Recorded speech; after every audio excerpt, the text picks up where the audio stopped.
আসসালামু আলাইকুম এভরিওয়ান, আশা করি তোমরা সবাই ভালো আছো। আজকে তোমাদের তৃতীয় অধ্যায়ে নিয়ে আলোচনা করব। তোমাদের তৃতীয় অধ্যায়টি হচ্ছে সংখ্যা পদ্ধতি। আজকে তোমাদের তৃতীয় অধ্যায়ের প্রথম ক্লাস। তো আমরা জানবো যে সংখ্যা পদ্ধতি কত প্রকার। সংখ্যা পদ্ধতি হচ্ছে দুই প্রকার, পজিশনাল দুই, নন পজিশনাল। আচ্ছা, এখন পজিশনাল সংখ্যা পদ্ধতি কাকে বলে? বর্তমান যুগে যে সংখ্যা পদ্ধতিগুলো আমরা ব্যবহার করি বা বুঝি সেটা হচ্ছে পজিশনাল সংখ্যা পদ্ধতি। তাহলে কোনটা বুঝি আর কোনটা ব্যবহার করি? এই যে সাপোজ আমরা জিরো থেকে কি ব্যবহার করি, 0 থেকে 9 এই গাণিতিক সংখ্যাগুলো আমরা বুঝি। এ থেকে জেড পর্যন্ত যে 26টি বর্ণমালা আছে সেগুলো আমরা বুঝি। তারপরে ক থেকে চন্দ্রবিন্দু চাঁদ পর্যন্ত যে বাংলা বর্ণগুলো আছে সেগুলো বুঝি। তো আমরা এই সভ্যতার যুগে এসে যে সকল বর্ণ অঙ্ক যাই ব্যবহার করি না কেন, যেগুলো আমরা বুঝি মানুষের বোধগম্য, সেইগুলোকে বলা হয় পজিশনাল সংখ্যা পদ্ধতি। আর বর্তমান যুগে যেগুলো ব্যবহার করা হয় না তাকে কি বলা হয়? নন পজিশনাল সংখ্যা পদ্ধতি। কেমন, কোনগুলা ব্যবহার করা হয় না? আজ থেকে 200-300 বছর আগে বা 5000-10,000 বছর আগে যখন সভ্যতা ছিল না, বিভিন্ন ধরনের সাংকেতিক চিহ্ন ব্যবহার করা হতো মনের ভাব প্রকাশ করার জন্যে। সেই সংখ্যা পদ্ধতিকে কি বলা বলছি আমরা? নন পজিশনাল সংখ্যা পদ্ধতি। তাহলে আমরা এটা কি বলতে পারি যে বর্তমান যুগে যে সংখ্যা পদ্ধতি ব্যবহার করা হয় না তাকে কি বলে? পজিশনাল না নন পজিশনাল সংখ্যা পদ্ধতি বলে। আর বর্তমানে যে সংখ্যা পদ্ধতি ব্যবহার করা হয় তাকে কি বলে? পজিশনাল সংখ্যা পদ্ধতি বলে। আচ্ছা, এখন একটা জিনিস দেখব, পজিশনাল সংখ্যা পদ্ধতি কত প্রকার। কি বললাম? পজিশনাল সংখ্যা পদ্ধতি কত প্রকার? পজিশনাল সংখ্যা পদ্ধতি হচ্ছে 4 প্রকার। কত প্রকার? 4 প্রকার। এক হচ্ছে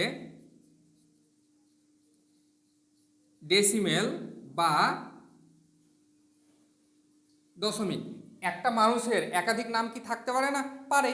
সেম একটা সংখ্যার দুইটা নাম, ডেসিমেল বা দশমিক। 2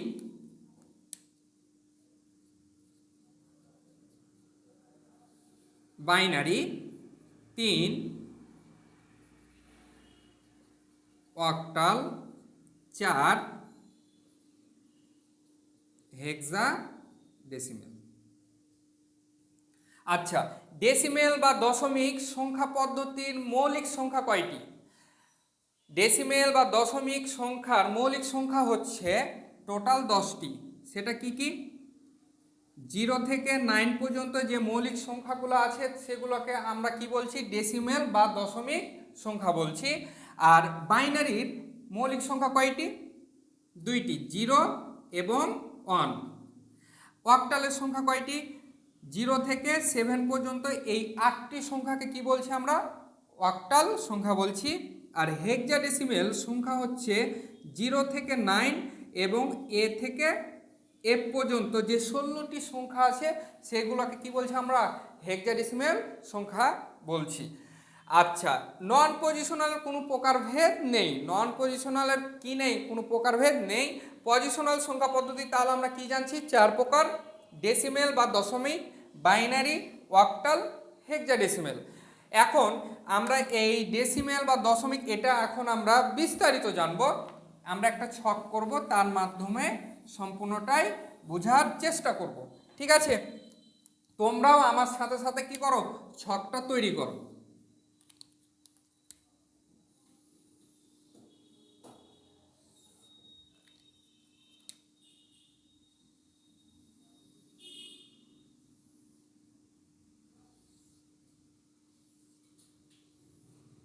এখানে কি লিখলাম? হেক্সা না, প্রথমে আমরা লিখলাম ডেসিমেল। ডেসিমেল বা দশমিক। এখানে কি লিখলাম? বাইনারি। এখানে কি লিখলাম? অক্টাল। এখানে কি লিখলাম? হেক্সা ডেসিমেল। আচ্ছা, এখন তাহলে হেক্সাডেসিমেলের মৌলিক সংখ্যা কয়টি? টোটাল হচ্ছে 10টি। না, ডেসিমেল সংখ্যার মৌলিক সংখ্যা কয়টি? 10টি। কি কি? 0, 1, 2, 3, 4, 5, 6, 7, 8, 9। এখানে টোটাল সংখ্যা কয়টি আছে? এখানে টোটাল সংখ্যা আছে 10টি। তার জন্য ডেসিমেল বা দশমিক সংখ্যার বেজ বা ভিত্তি সংখ্যা কত বলবো? 10। কত বলবো? 10 বলবো। বাইনারির মৌলিক সংখ্যা কয়টি টোটাল? 2টি, 0 এবং 1। যেহেতু বাইনারির মৌলিক সংখ্যা 2টি, তার জন্য এর বেজ বা ভিত্তি সংখ্যা কত? 2। আর অক্টাল সংখ্যার মৌলিক সংখ্যা কয়টি? 8টি। কি কি? 0, 1, 2, 3, 4, 5, 6, 7। এখানে টোটাল কয়টি সংখ্যা আছে? 8টি সংখ্যা আছে। তার জন্য অক্টাল সংখ্যা পদ্ধতির বেজ বা ভিত্তি সংখ্যা হচ্ছে 8। এখন হেক্সাডেসিমেলের মৌলিক সংখ্যা কয়টি? টোটাল 16টি। কি কি? সেগুলো আমরা এখন দেখি। 0, 1, 2, 3, 4, 5, 6, 7, 8, 9, A, B, C, D, E, F। এখানে টোটাল কয়টা সংখ্যা আছে? টোটাল আছে 16টা। তার জন্য হেক্সাডেসিমেলের ভিত্তি সংখ্যা বা বেজ সংখ্যা কত? 16। এখন আমরা যখন গাণিতিক ট্রাম করব তখন কিছু কিছু মানের প্রয়োজন আছে, সে মানগুলো এখন দেখব। এর মান হেক্সাডেসিমেলে কত? 10। বি এর মান কত? 11। সি এর মান কত? 12। ডি এর মান কত? 13। ই এর মান কত? 14। এফ এর মান কত? 15। এই মানগুলা আমাদের কিসে প্রয়োজন হবে? যখন আমরা বিভিন্ন ধরনের গাণিতিক মানগুলা বের করতে যাব তখন আমাদের প্রয়োজন হবে। তো তোমরা এই ছকটা সুন্দরভাবে উঠিয়ে নাও। আমি তোমাদের বোঝার সাথে আবার আমি একটা রিপিট করছি। ডেসিমেল বা দশমিক সংখ্যার মৌলিক সংখ্যা এখানে টোটাল কতটি আছে? 10টি আছে। তার জন্য ডেসিমেল বা দশমিকের বেজ বা ভিত্তি সংখ্যা হচ্ছে কত? 10। বাইনারির মৌলিক সংখ্যা টোটাল কয়টি? 2টা। কি কি? 0 এবং 1। তার জন্য বাইনারি সংখ্যার বেজ বা ভিত্তি সংখ্যা কত? 2। অক্টাল সংখ্যার মোট সংখ্যা মৌলিক সংখ্যা কয়টি? 8টি। কি কি? 0, 1, 2, 3, 4, 5, 6, 7। টোটাল এখানে কয়টি আছে? 8টি আছে। তার জন্য অক্টাল সংখ্যার বেজ বা ভিত্তি সংখ্যা কত? 8। আর হেক্সাডেসিমেলের মোট সংখ্যা কয়টি? মৌলিক সংখ্যা 16টি। কি কি? 0, 1, 2, 3, 4, 5, 6, 7, 8, 9, A, B, C, D, E, F। Total এখানে কতগুলো হলো? 16টি। তার জন্য হেক্সাডেসিমেলের বেজ বা ভিত্তি সংখ্যা হচ্ছে কত? 16। আশা করি তোমরা বুঝতে পেরেছ।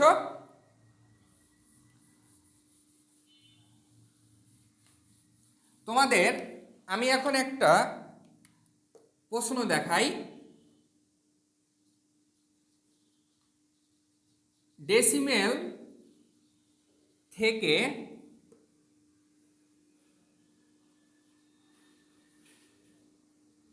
বাইনারি